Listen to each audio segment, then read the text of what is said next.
Bonjour à tous et bienvenue une fois de plus, c'est parti pour un autre mini cours d'anglais de Speak English Like a Pro right now.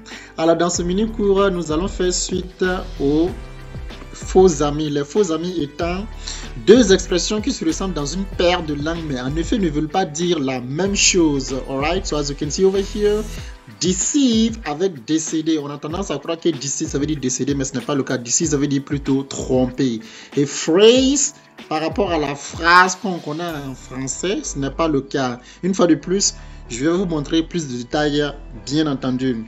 Journey et puis journée. Journey ne veut pas dire journée, mais plus, beaucoup plus voyage. Ok?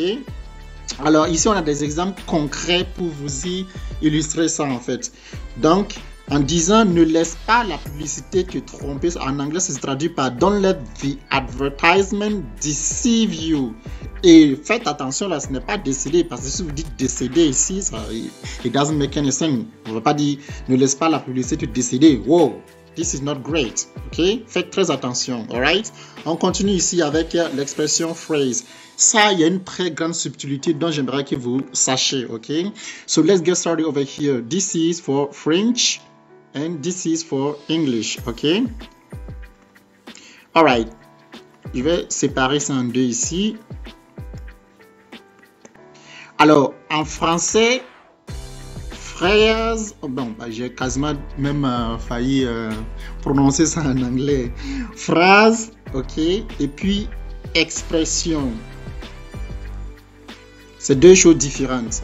En anglais, phrase. Et puis, expression. C'est quasiment pareil, en fait. Ça, en anglais, c'est acceptable, ok?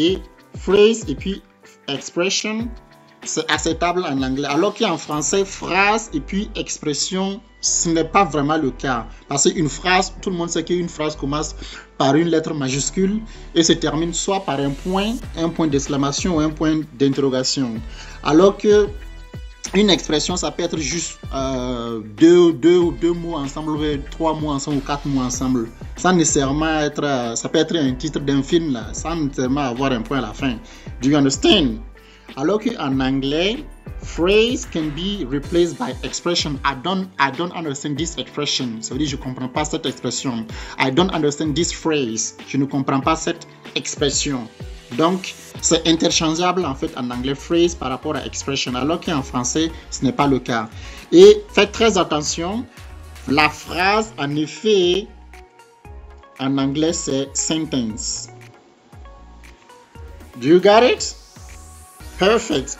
Alors, on continue alors avec les prochains. Ici, nous avons journey. Journey et puis journée.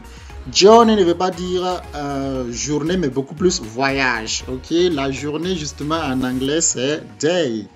La journée en anglais c'est day. How was your day? Comment ça a été ta journée?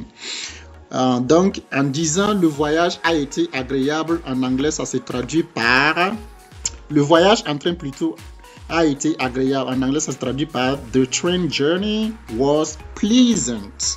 Got it? Excellent.